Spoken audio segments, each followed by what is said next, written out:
Hello, welcome to Useful Idiots Monday Morning Edition. Yes. When we look at the Sunday morning shows, so you don't have to, and we will report back on them. Right, exactly. And that's exactly what we're going to do. Yeah, how was your today. weekend? It was good, but it's clearly not as eventful as yours.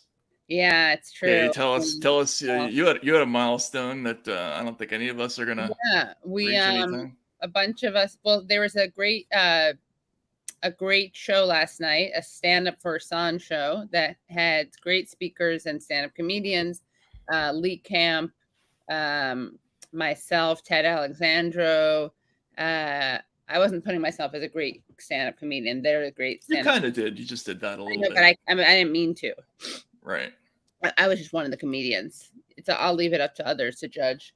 But and then we had Brother Cornel West and Margaret Kunstler, Margaret Kimberly, and Roger Waters, who performed for the first time ever. He performed on piano publicly. I guess he's never performed on piano on a stage.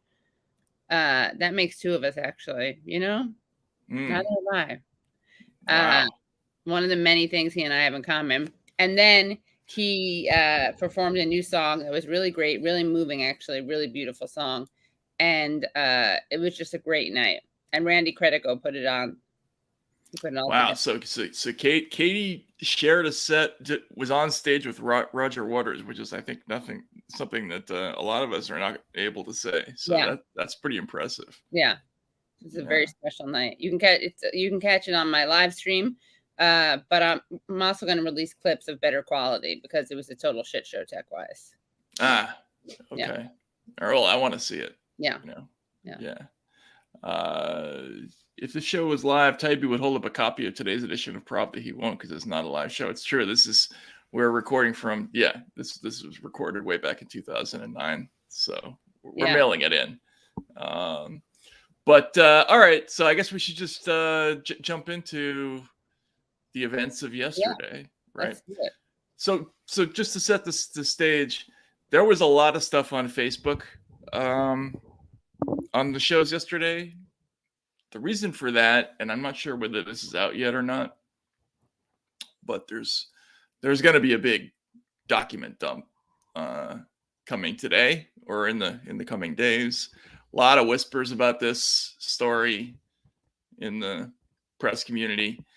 And so in advance of that, there was a whole bunch of stuff that a lot of politicians are posturing ahead of time, because this is sort of a planned PR campaign. Like this is a continuation of the Haugen revelations. She's now got a bunch of people behind her, including, I have to disclose, my former boss, Pierre of Midyar.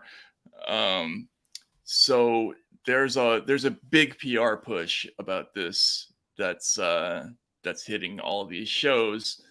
And I don't know, where should we start yesterday? I guess we should start with a little bit of reliable sources. Senator Blumenthal, do you want to go there? Let's do that.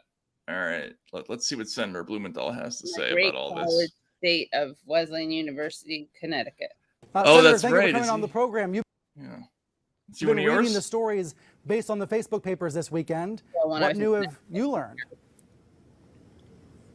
What we're seeing, Brian, is really a drumbeat of disclosures from Facebook and Instagram's own files. That point is really important because the research and studies that reveal Facebook putting profits over people are from Facebook's own files, revealed to them long before it was revealed to us, and yet they disregarded them and continued exploiting children to fatten their bottom lines. And I think what we're seeing here is a building drumbeat for accountability, a movement for reform that will require disclosure of the powerful algorithms that drive destructive content to children and others, the hate speech in foreign countries, but also the anger and depression that is amplified by those algorithms as it leads children down rabbit holes in this kind of feedback cycle. So be prepared for more disclosures coming this week and in the coming weeks. You've been putting pressure on Mark Zuckerberg to testify before your committee. What day? Can you tell us when he's coming? I wish I could. I wish Mark Zuckerberg would stand up to his responsibility. You know, he controls that company. And he's got a responsibility to talk to you in corporate America. And he should be held accountable. So should Facebook for the kind of destructive content they are pushing. And we're asking not only for Mark Zuckerberg, but disclosure of all of these documents that you're seeing now in real time from other whistleblowers. And we anticipate and hope there will be more whistleblowers. There will be. That's interesting. Have you heard from any others? We know of others. We hope to hear from others. We hope that we'll have testimony from others if they're willing to step forward. I think what you're seeing is Facebook employees who are disgusted. Blumenthal looks like a male Jessica Tandy. Fed up, saying enough is enough, coming forward because Facebook itself disbanded that civic integrity unit that was supposed to impose some accountability. But clearly, Facebook is unable to police itself, unable to impose self-moderation, and that's why this reform is going to build as a movement. And all of this leads us to what exactly? Facebook says it wants regulation. What exactly are you hoping to accomplish? What we're hearing from Facebook is platitudes and bromides. When it says it wants regulation, somebody just said at the same time, it is fighting that regulation tooth and nail, day and night, with armies of lawyers, millions of dollars in lobbying. And so I must say, Facebook saying it wants regulation is the height of disingenuousness. What we want is Facebook, in fact, to cooperate in imposing legal accountability, piercing the shield of legal immunity that it has and other tech platforms have. We want to go and explore other tech platforms as well. We're having TikTok, Snapchat, YouTube okay, we can stop here. On Tuesday. I think we get the idea. Because so obviously we just interviewed Evan Greer last week. And we talked about a lot of this stuff, but I can't believe that I'm finding myself in this position. But I find myself sympathetic to Facebook in this instance. You know, this campaign is really all about one thing, and it has been for years now. It's really been about, we would like to have some kind of lever over, you know, the content that goes on that goes up on Facebook. So that you'll notice they're not going after the surveillance capitalism stuff. They're not going after the revenue model. What they're talking about is, you know, we would like some additional input into how you choose what goes up and what doesn't, and you hear the sort of threats fire across the bow there, right? He's talking about Pearson's Section 230. They're never going to do that. That's just threatening the company so that they will come to heel about something else. And I don't know. To me, this goes back to, you know, when they first started bringing these companies up to the Hill. Blumenthal, if you remember, was one of the people who was saying that these platforms are going to have Russian agents who were going to be co-opting American voices, and therefore they were going to be harder to identify because they were going to look like real Americans. So we were going to need more stringent enforcement programs to go after them. So I'm deeply suspicious of this very, very coordinated PR campaign that's coming out about this. I don't know how you feel about it. No, I agree. I mean, I don't even know if it's about that you're defending Facebook as much as it is pointing out that the alleged solution to it is not a good one, nor is Blumenthal et al. They're being disingenuous as the thing they accuse Facebook of. And it also does crack me up when they're like, they put profit over people. I agree that's a bad thing, but everyone does that. I mean, that's every single company. Yeah, I mean, these are all people who take money from lobbyists also and donors. You know what I mean? It's not like they're let's look at Richard Blumenthal's biggest industries on Open Secrets. Let's see. Let's know what they are. Yeah. No, I mean, it's great. I wish that's great. I mean, I think we should have, tons of caps on salary and profit, and it's just that none of the people who are saying this are actually for that. So it's funny to hear them use those slogans. Yeah, and WTO protests. I think also, with a lot of the stuff that's coming out about in these so-called Facebook papers, you're going to find. I think what you're going to find is that there's been a lot of selective editing of this stuff. I can't get into that too much yet. I'm working on a story about this, but whenever you start hearing politicians going on and on about the children, that's when I get nervous. Like this is going to turn into like the modern day PMRC, Parents Music Resource Center thing, where in the name of of protecting the children, they're going to be looking for some way to have a veto power over all this stuff. Blumenthal, his top industries are retirees, lawyers, law firms, securities and investment, leadership PACs, education, real estate. Let's look for his top contributors. Real estate guaranteed puts profit over people. Right. So they're all big law firms, basically. Paul Weiss, Crowther Swain Moore, Kotchett, Petrie, McCarthy. Corporate defense firms for the most part. Who will speak for the corporations. Yeah, exactly. And again, both the Republicans and the Democrats do this, but neither of them stress the fact that these algorithms are basically apolitical. What they're doing is they're encouraging people to move toward content that they're more likely to like, right? And both parties have an issue with that because they don't want people going more in that direction.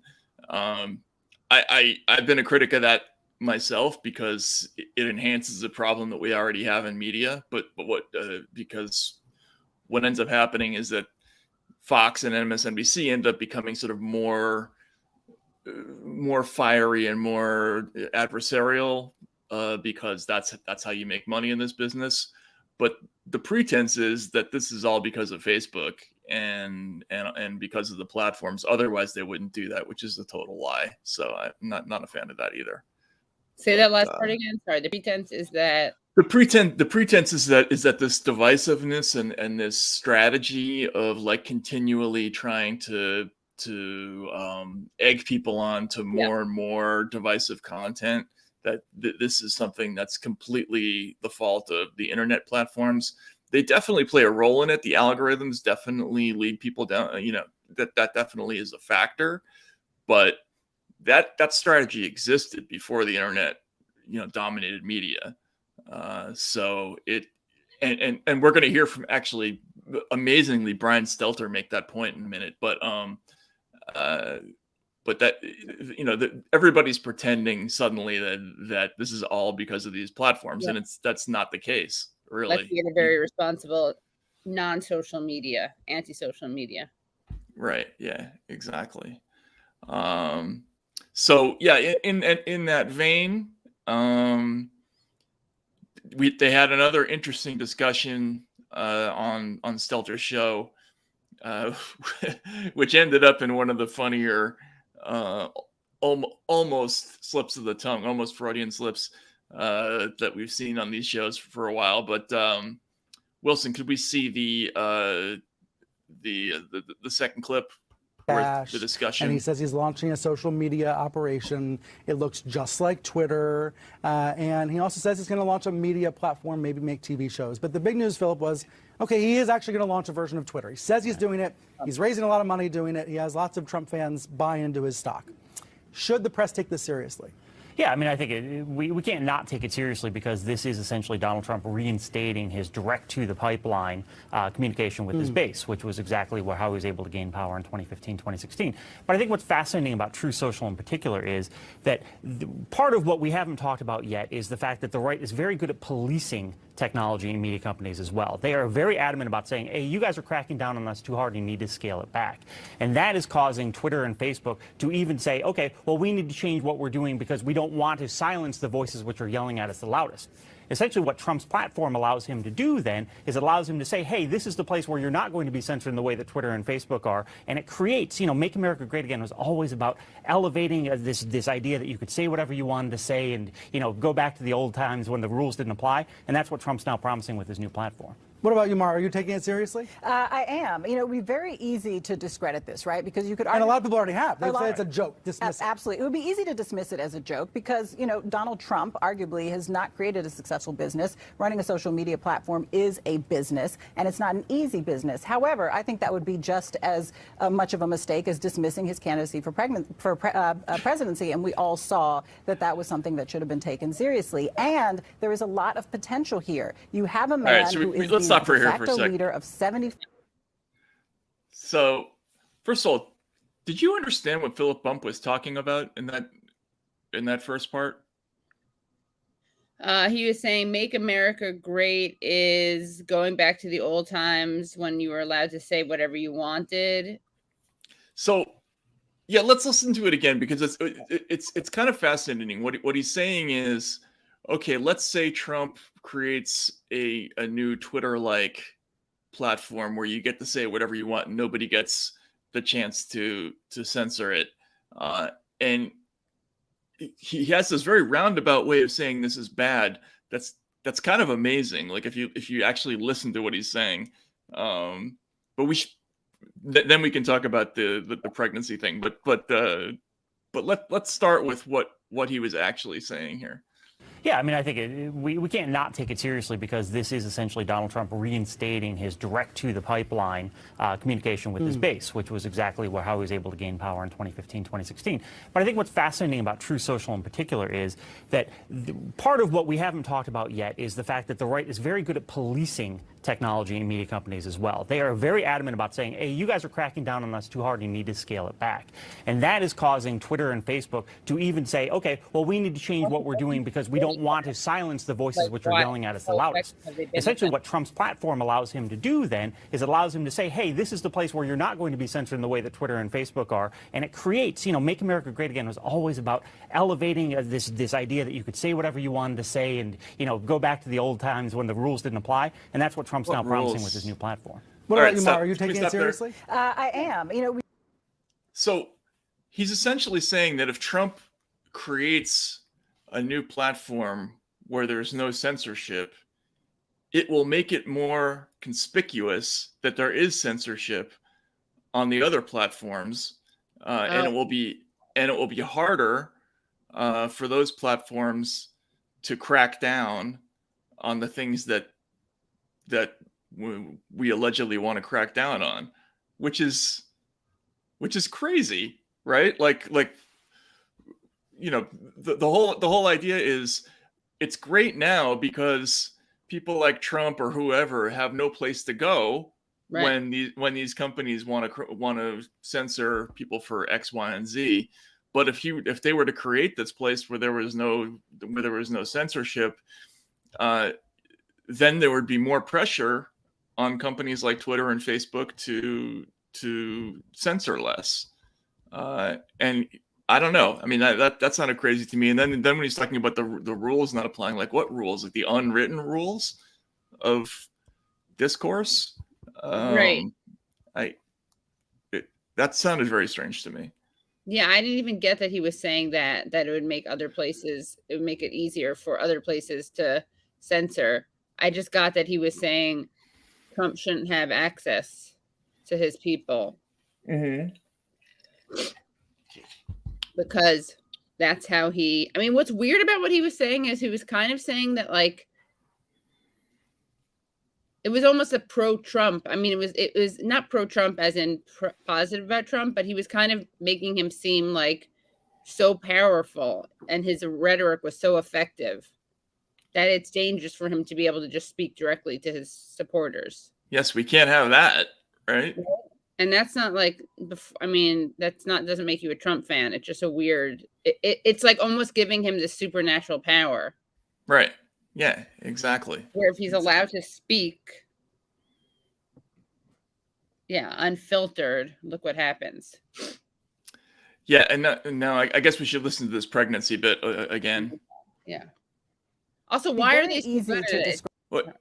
I mean, it's not like they've been, again, it's like also saying that the right wing has been so good at getting themselves uncensored. I mean, they do have to go to other platforms, right? That's why they have. Yeah, that's why they're going to Rumble and Rockfin and whatever else, right? So yeah. So I think it's just that they're in this bubble where it's so like they're in such agreement that certain people shouldn't have the right to be on social media. And these are people who I probably find very distasteful and, don't agree with, but I still don't think that this random consensus that they don't even realize is a consensus, which is that certain people should just be deplatformed. I mean, look at that Chiron. New Trump site would be a safe space for lies. Yeah. So what we're not only gonna disallow him from Facebook and all these other platforms, but we're actually going to try to prevent them from starting up a new platform that they would have to build up entirely by themselves so that they could talk to each other. Right. I mean, like, how in a bubble do you have to be to not see how fucked up that is? You know what I mean? Like, at some point you got to win the argument by actually arguing, Right. I don't know. So then there's commentary by Maria. I'm going to pronounce this wrong. I think it's Chiavacampo.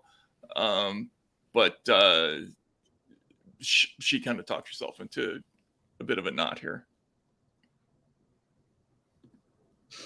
What about you, Mara? Are you taking it seriously? I am. It would be very easy to discredit this, right? Because you could argue. And a lot of people already have. They say it's a joke. Dismiss it. Absolutely. It would be easy to dismiss it as a joke because, Donald Trump arguably has not created a successful business. Running a social media platform is a business, and it's not an easy business. However, I think that would be just as much of a mistake as dismissing his candidacy for presidency. And we all saw that was something that should have been taken seriously. And there is a lot of potential here. You have a man who is the de facto leader of 75 million Americans who feel very strongly about him, who feel very strongly about their freedoms, who are very upset about the fact that he's been kicked off these platforms, and him having a direct tie to his audience that no one can police is a very, very scary thought. So where do we end up, Oliver? Where are we going to be a year from now? If he launches this thing, where are we going to be?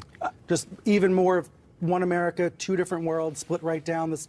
Just no overlap at all? I mean, if it succeeds, perhaps you see some sort of more of a splintering of the information. Oh, you're skeptical. You said if he succeeds. I have a hard. I mean, this is coming from the person who couldn't even manage to run a successful blog for more than a month, right? Okay. So, and this has been tried time and time again. There are a lot of people who have put a lot of money. If we can stop here.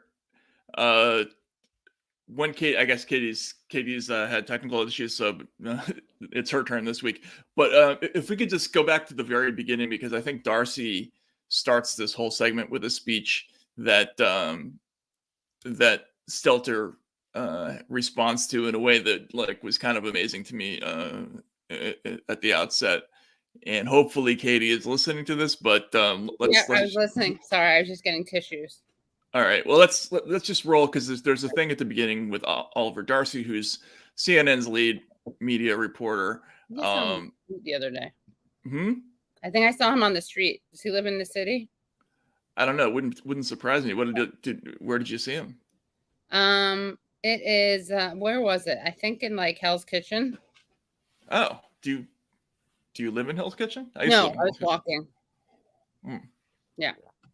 It's a good place to spot celebrities for sure. Yeah. Oliver Darcy's a guy that drives me crazy on a number of levels. I remember after Alex Jones got deplatformed, he wrote this whole piece saying, well, like, it's not like we're going to be hearing calls for other people to be, or Fox News to be. That never happens. You know what I mean? Like, that wouldn't happen. And then, of course, that like happened in relatively short order afterwards.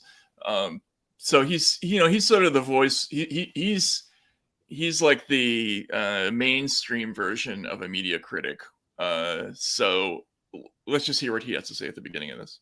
And I don't think it comes as a surprise to anyone, including the folks at YouTube, right, that their recommendation algorithm is really a radicalization machine. The thing is, what are they going to do about this problem?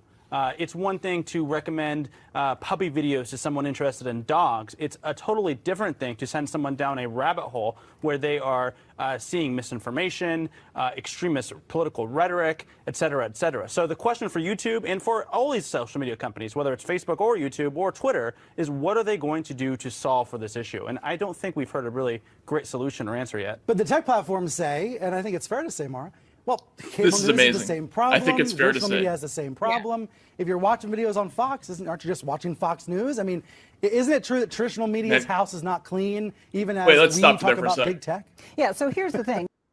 So Stelter, he has a flash.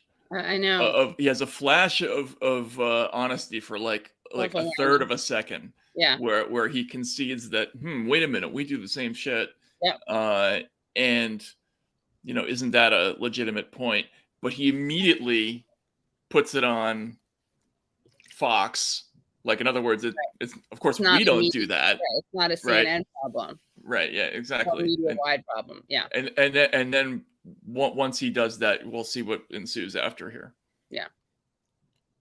This right-wing content has always performed very well. I mean, you can look at talk radio and you can see how astronomically successful conservative viewpoints are there. And so now we're seeing the digital equivalent of that, pants. Not just in YouTube, but also in podcasts. If you look at the Apple charts, the top performing news podcasts are almost all on the right. But here's what's... Well, really quickly, I just have to say, one of the top performing news podcasts recently was Useful Idiots. Was it really?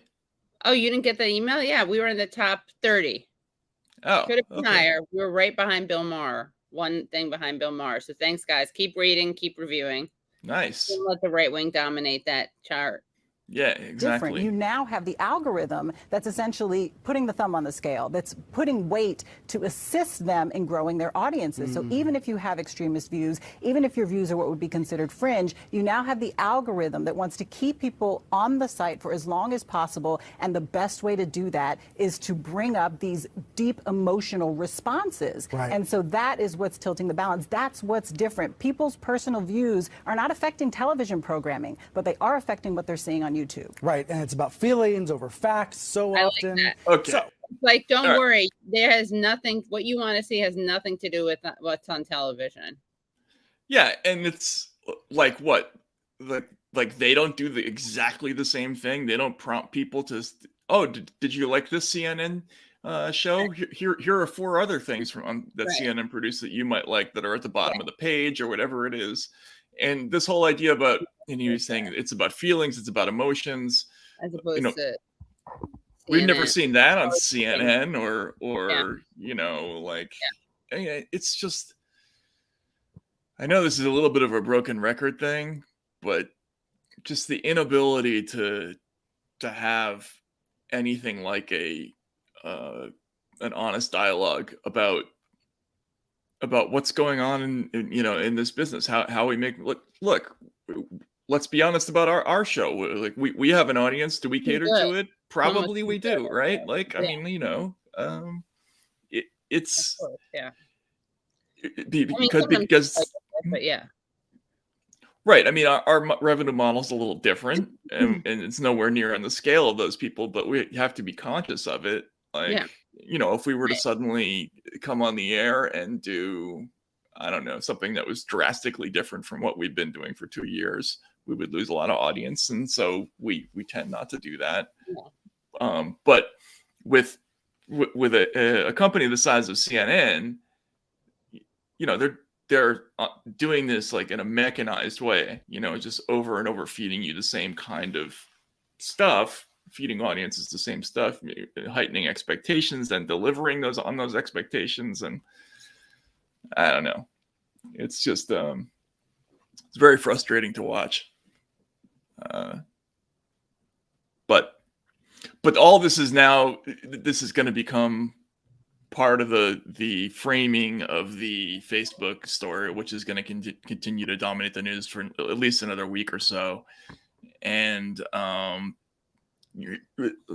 again, the themes here are going to be: this harms children, this leads to extremism, it provided a safe space for people to plot January 6th. Right. So there's going to be like a national security angle that's going to come up.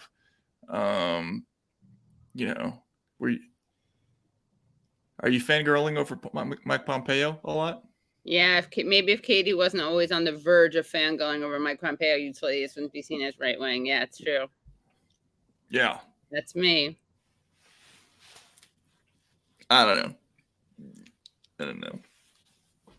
But certainly a lot of that yesterday on the theme of the you know, the Facebook disclosures and what they mean and what we should do about it. What's your take on the pregnancy thing? Is there anything? Pregnancy?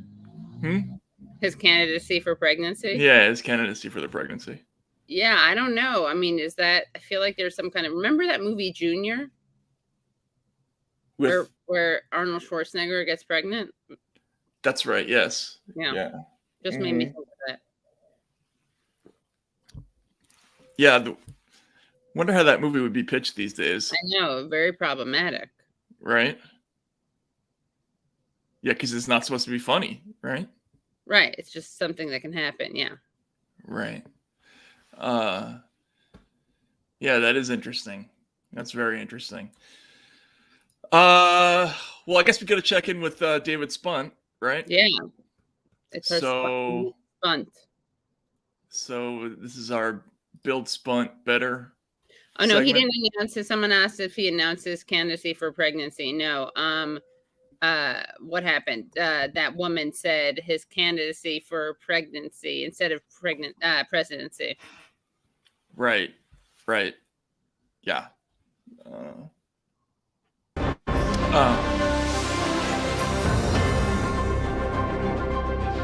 Joe Biden and congressional Democrats are up against.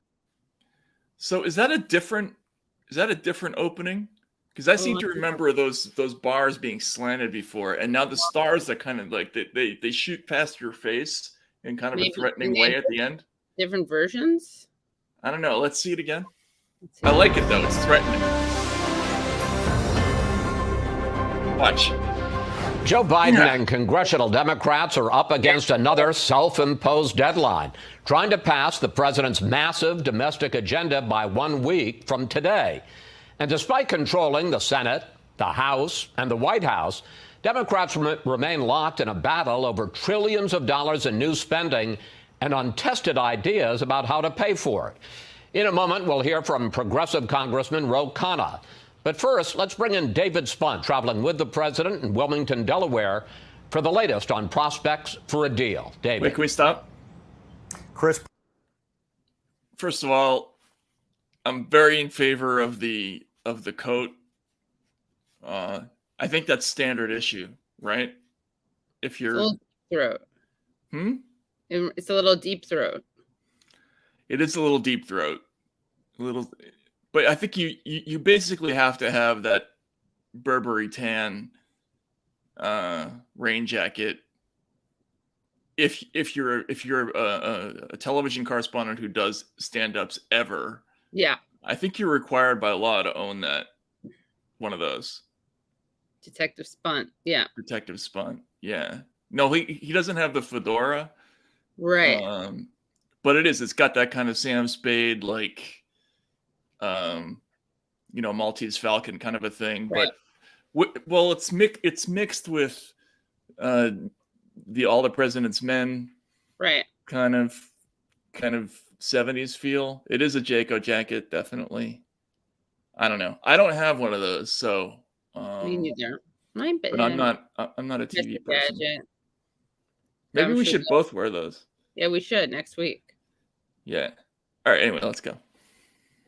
President Biden is optimistic about a deal, at least publicly. It's often said a president gets the most done during his first year in office, but time here is quickly running out. Washington gridlock is alive and well, not between Republicans and Democrats, but between Democrats and Democrats. Are you close to a deal? I think so. West Virginia Senator Joe Manchin and Arizona Senator Kyrsten Sinema continue to hold the cards as the president has come down significantly from his original $3.5 trillion social spending bill. The key issues actively being negotiated include pay-fors, like raising taxes on billionaires and corporations, climate priorities, and child tax credits. Manchin shot down reports he's considering switching parties, instead saying he's negotiating in good faith. Agreement's the hardest thing. The talks are good. Sinema continues her silent streak. Sinema's got a good. On the corporate tax rate. Any comment on your stance on anything, Senator? Meanwhile, Republicans, unified against the spending, are watching Democratic infighting from the sidelines. The infrastructure bill means you're getting this multi-trillion-dollar spending bill. They are linked together. The president has said that. Nancy Pelosi has said that. A deal reached soon may benefit Virginia gubernatorial candidate Terry McAuliffe in a neck-and-neck race against Republican Glenn Youngkin. The winner of that race may be a sign as to which party controls Congress following next year's midterm. The president meets today in Delaware with Senators Chuck Schumer and Joe Manchin to try to hammer out a deal over the next few days. President Biden hoping to get a deal done before he heads overseas in just a few days to meet with world leaders. Chris? David Spunt reporting from Delaware. David, thank you. So I can't do it, but that thing where it's the president, where you have to tilt your face a little bit to one side as you deliver that final flourish, and then you kind of nod at the end. It's a very Stone Phillipsism. Like if you watch Stone Phillips, there's like 10 basic moves, and one of them is the nodding as you dismount thing. Okay, you did it there. Yeah, I think so. Can we roll back and just take a look?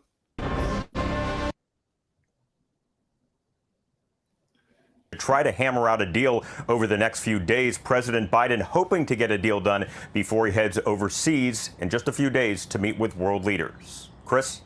David Spunt reporting from Delaware. Not really. I think he did it more the first time, but yeah. But he's good. He's got all the moves. Spunt. Yeah, he's got all the moves, all the coats. Yeah. How old is he?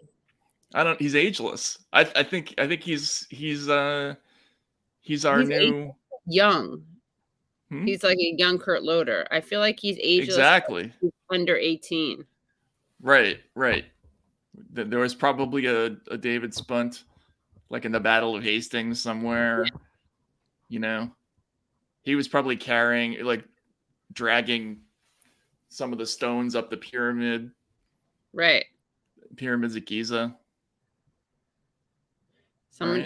He spent his childhood watching the news. So. Kid wearing dad's clothes, yeah. No, that's not. I mean, yeah, I guess maybe.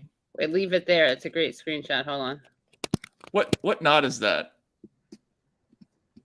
I think that's a half Nelson. Do any of the men in the audience have an opinion on that? I feel like that's a half Nelson. He's got a ruined look to him. After not getting on the new Munster show, he went to journalism. So, yeah. So everybody's promoting this thing that the reconciliation bill is going to impact the Terry McAuliffe, the McAuliffe election, and it feels to me like this is something that the oddly enough, sort of both wings of the media are stressing, because, and I think the Fox people are sort of betting on the idea that McAuliffe is going to get upset in Virginia, and that this is going to be a reflection on. I'm sorry, half Windsor. Yeah, not a half Nelson. Jesus. Yeah. But that this is going to be a reflection on the Democrats, like an early sign of discontent towards the reconciliation. You're laughing, Katie. What's? Oh, I'm looking at the comments about him. Sorry. He looks like a blow up doll. Yeah. All right, I'll pay attention. No, that's okay. That's okay.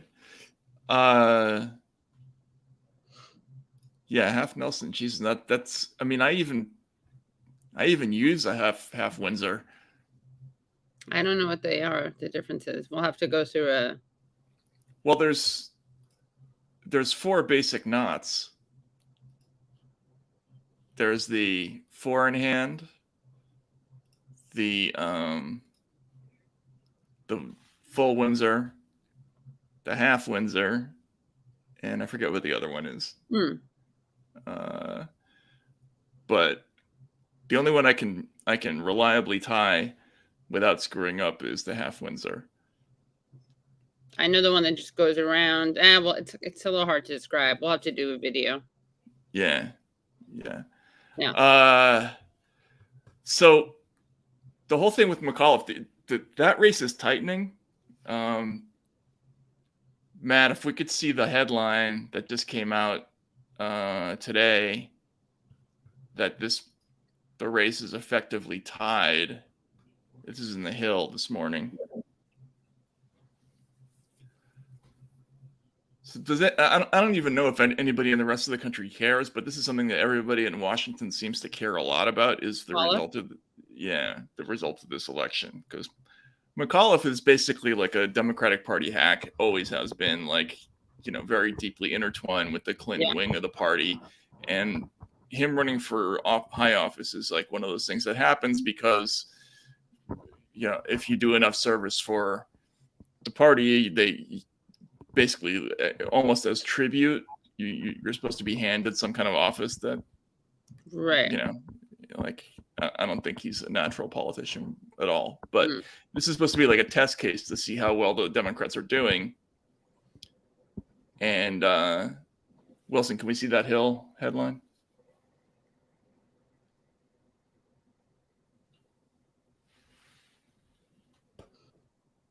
No? Maybe I should start wearing a tie. Like Annie Hall? Yeah. I think that was a good look. Yeah. Yeah. Okay, so we got this article from the Hill. Yeah, so it's tied. What kind of tie, huh? Tied in Virginia governor race poll. Yeah, so it says Democrat Terry McAuliffe and Republican Glenn Youngkin are locked in a tied race nearly 1 week out from Virginia's gubernatorial election, according to a poll released on Monday. The survey from the Republican polling firm Signal shows McAuliffe and Youngkin tied at 48.3%. Among likely voters in Virginia 8 days from Election Day. The poll showed Republicans leading Democrats on the General Assembly ballot, 48.7% to 47.9%.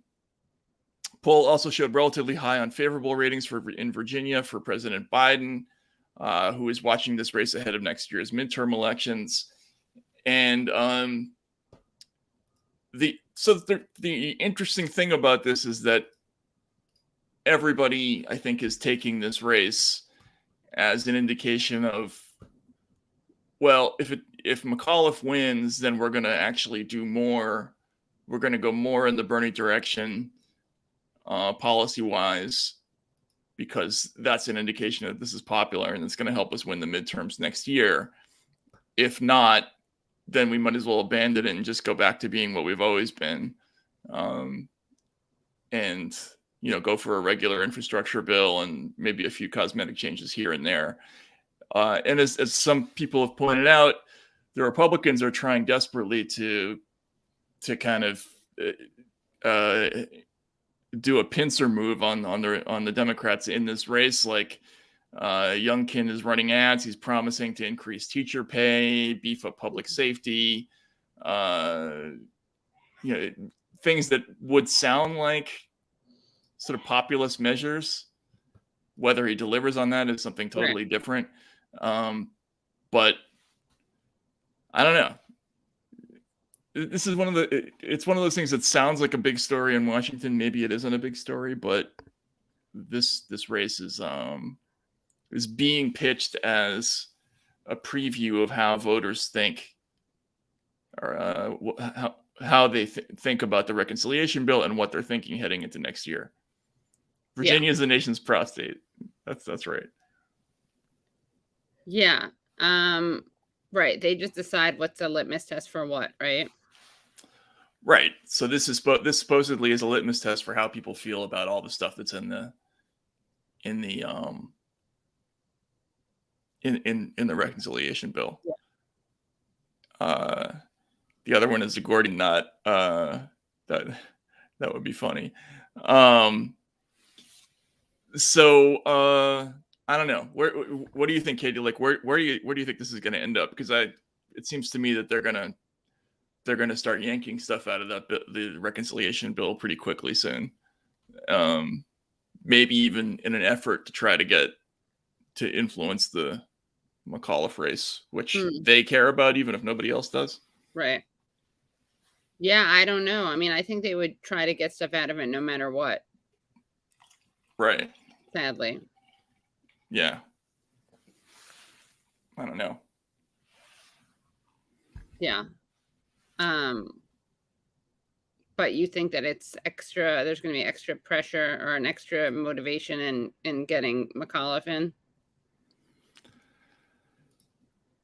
So, yeah, I guess I'm not expressing myself very well. My theory on this is that there's going to be pressure from certain people in the Democratic Party who are going to say, oh my goodness, if we lose the McAuliffe race, it's a referendum on all of us. So we have to get the reconciliation bill passed to look like we're getting something done.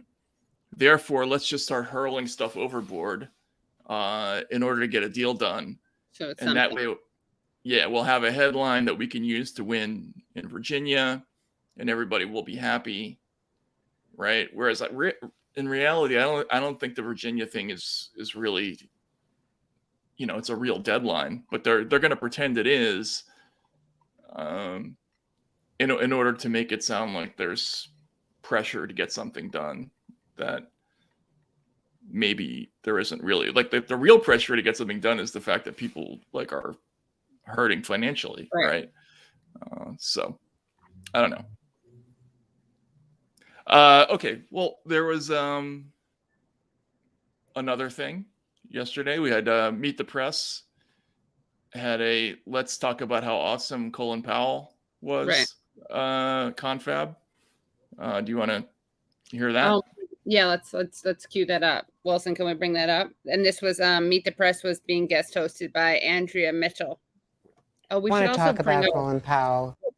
Trump said about Colin Powell. Oh, I think we already did that, didn't we? No, it was after we did our show. Really? No. Yeah, I don't think we read it. Did we? I thought we read it, but I'll look for it. Hang on. And I want to talk about Colin Powell because we lost a statesman, a military man, a diplomat, but also someone who really really spoke out in favor of education and against the tribalism. And I want to show you what he said in 2000 in Philadelphia to the Republicans, because it said so much about where the Republicans were going. This was his warning. Must understand the cynicism that exists in the black community.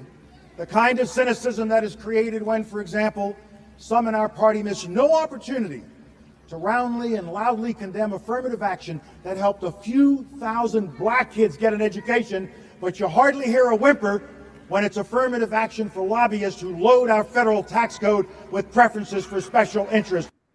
I was on the floor there, Brendan. A lot of the delegates booed him when he talked about affirmative action. Has the Republican Party lost the ability to represent a majority of Americans? Yeah, I think obviously the moment where Colin Powell shifted his politics publicly was when he endorsed Barack Obama in 2008. And I think there's a lot of reasons for that. But one of the things he cited in that was John McCain's selection of Sarah Palin as the VP. And I think so much of our party's evolution can point back to that moment. And it's really when the party became a place of ideas and policy to more an ascendance of what ultimately I like to call now the entertainment wing of the party, where it's all about the who can be louder and say the more outlandish thing. And it's become a place that's less serious. And I hope that we can get back to a place. I don't think that anything is forever in politics, but I understand why Colin Powell over his life shifted away from the party, because it's become much less substantive. And I hope that we can get back to the kind of party that he was a part of for so long. And very briefly, Aisha, in the few seconds we've got left, that does show the polarization. Yeah, the party left Colin Powell behind. There was not an emphasis on that broad umbrella, and it just left him behind. I don't know. Where do you want to start with this one?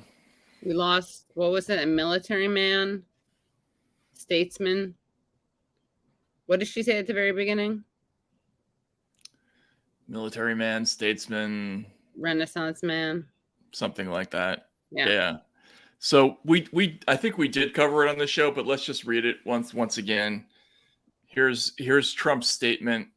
Yeah, we did discuss it, right? I just think we maybe in all its glory, right? So no, yeah, we are establishing a new. It's just so funny, wonderful. So this is what, should we just share what Trump said about Colin Powell? Okay. Wonderful to see Colin Powell, who made big mistakes on Iraq and famously so-called weapons of mass destruction, be treated in death so beautifully by the fake news media. Hope that happens to me someday. He was a classic rhino, if even that, always being the first to attack other Republicans. He made plenty of mistakes, but anyway, may he rest in peace.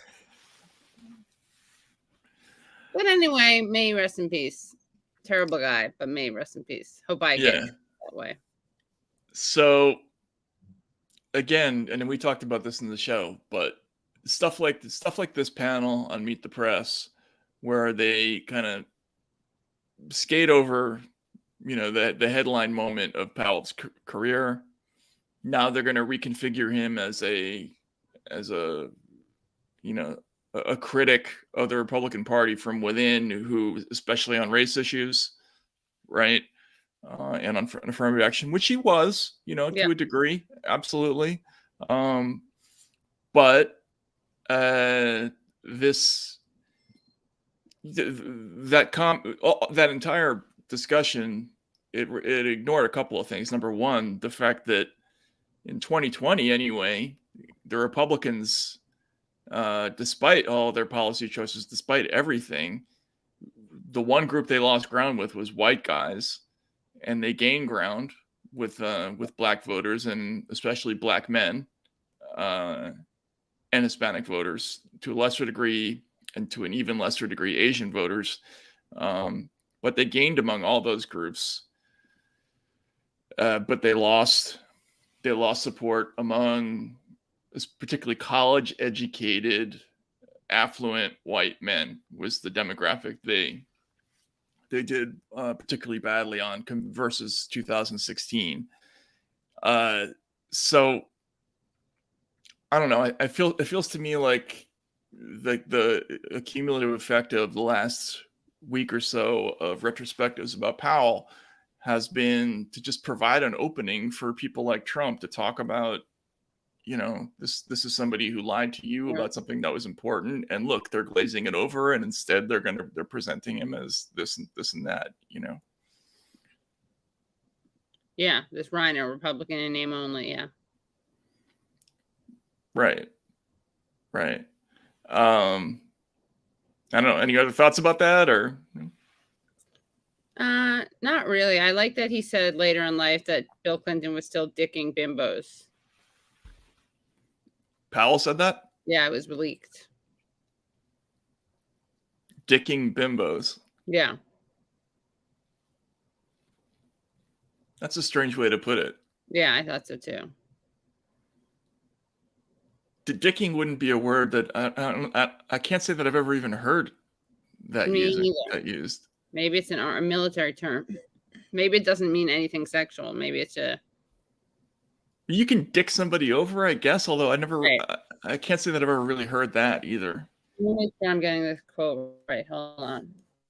Colin Powell, Clinton, bimbos. Remember when? Yeah, dicking bimbos. Dicking bimbos. Like, remember when Trump talked about Hillary got schlonged? Like, I probably heard schlonged more than I've heard dicking. Yeah, that was great. Wow, really, really experiment. He's appropriating Yiddish. That's cultural appropriation. Yeah. In an incorrect form. Let's say he said that let loose on Hillary Clinton. Greedy, not transformational. Her husband Bill still dicking bimbos, and Donald Trump a national disgrace. This was a private emails that were leaked on DC Leaks. Dicking bimbos. That could be a name. It sounds like a band name, right? Did somebody just say that? Oh, I don't know. Did they? Everything she kind of screws up with hubris. I would rather not have to vote for her, although she's a friend I respect. She had a record of unbridled ambition.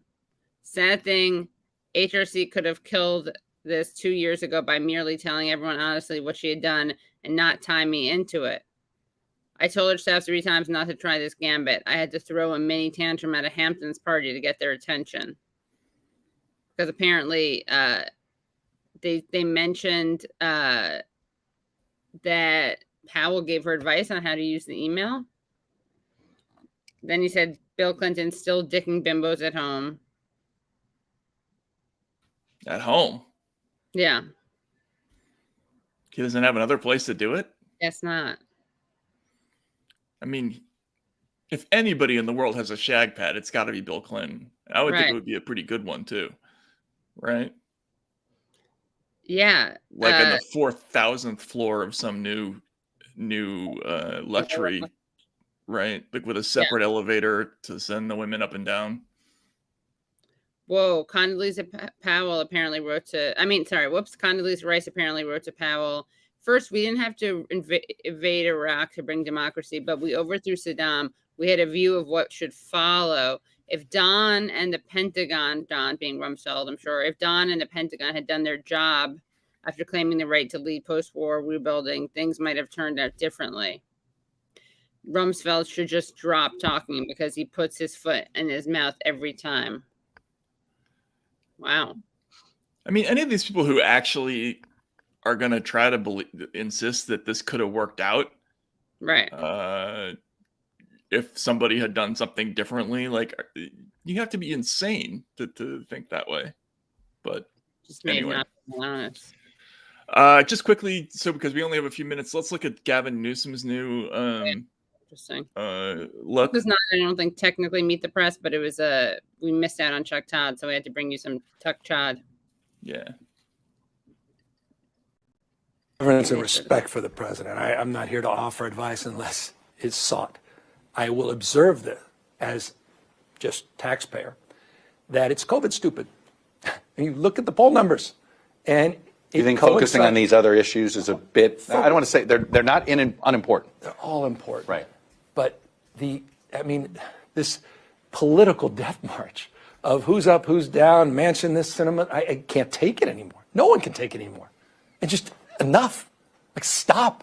Just get something done. And it looks like they're finally going to get something done. And watch, miraculously, numbers will start going up. They actually delivered. Now you can go out and say what you did. No one even remembers what was in the original $1 trillion package and all the good infrastructure investment. Now they get to talk about that again, not just this $3.5 trillion reconciliation that's over 10 years. People don't know it's 10 years, don't even know what a trillion is, don't know what reconciliation is. They just know no one's getting any damn thing done. And it's driving them crazy. And of course, they're going to blame who's ever in the executive branch. And so I think all that changes as long as the focus reverts immediately back to the reason why he was elected in the first place. And that was to get COVID behind us. Every question you've asked me has that connected to Isn't that a little risky because we're not going to get COVID behind us? Like, isn't that a risky plan of framing your political legacy and political like viability? Yeah, I would have framed that another way, I think. I mean, it's not exactly like you can guarantee that they're going to be able to put that behind us. Right. The other thing is, I think there should be a special like supermax prison where they should put people who do it's the economy stupid thing, but add a different word. Yeah. Look, it's been 30 years. It's kind of time to retire that one. You know what I mean? And if you look it up, you'll find it's the governance stupid, it's the middle class stupid, it's the culture stupid, it's the birth rate stupid, it's prices stupid, it's demand stupid, it's the institutions stupid, it's income stupid, it's the climates. I mean, like, it just goes on and on and on. It just never ends, right? And this is the worst political cliche. Remember, because that was the beginning of the era when journalists stopped just sort of hammering political consultants reflexively and started seeing them as the friends themselves, as the friends of people who were like trying to get people elected. So this idea of worshiping Jim Carville in that kind of West Wing way, right? Totally. See how smart these guys are, like, and their whole "it's the economy" stupid. Like it was annoying back then, and it's, you know, that horse has been dead since like 1993, and they're still beating the crap out of it. So I'm sorry, I get a little touchy about the whole. No, good, yeah. All right. That was. Do you have anything else that we need to talk about? That was great. Make sure you check out our Substack only episode from this week, where Matt and I do a deep dive into what kind of potato chips and other chips that we like. We also talked about sex work, and social media and MasterCard. What else? Stuff. Yeah. It's stuff. Rate and review. We got to stay up on these charts. Please rate and review. Get your friends to rate and review. Get your friends who are not even, you may have a friend who doesn't have their mental facilities. That's okay. Just take their hand, log them in, just have them rate and review. Just 5 stars. You can either do it over and over again, or if you have somebody who's like captive in your home and they're dependent on you for food every day. Yeah. You can say on rating, reviewing. Right, like here's a little bit of kibble or a piece of, a scrap of meat. Right. You can have it, but you got to rate and review like 50 times positively. Well, they're gonna have to have multiple email addresses, which is fine. Right. That's if you want to get out from that secret chamber that we built underneath our double bed. Yeah. And have that, incredibly terrifying situation. And you got to create a whole bunch of email addresses, and you got to rate and review the show. That's it. It puts the lotion in the skin and rates and reviews useful idiots again. Exactly. Yeah. Katie doesn't catch that reference. Oh, sorry. I thought it was from, I missed it from, I thought it was a reference to the Misery movie that I didn't see. No, that's Silence of the Lambs. That's another one I didn't see. You see? You're kidding. I got it. No, let's see if those are on Amazon. We can have a stream, a watch party. Katie, right? You have to look. You have to go to YouTube right now and go and do a search for it. It puts the lotion on its skin. Okay. Now? Yeah, do it. Might as well do it now. Wilson, do we have that? Gonna get us. I can't watch it. We can watch it in. Oh my God, no! It looks like there's a dog. I can't look at it. Oh yes, he's threatening the dog. Actually, it looks a lot like your dog. No, I can't watch it. Yeah, it's kind of a Bodhi-like dog, and the serial killer is threatening it, but he's telling the senator's daughter to put lotion on her skin because he's eventually going to skin her alive and make a woman suit out of her. Oh my God! Yeah. Can we watch the scene? No, Wilson. No, we can't. No, we can't. No, because they'll demonetize us. Thank God. Okay. All right. Well, it puts the lotion on its skin unless it rates and reviews. Yeah. No, it puts the lotion on its skin and it rates and reviews. Useful idiots, repeatedly.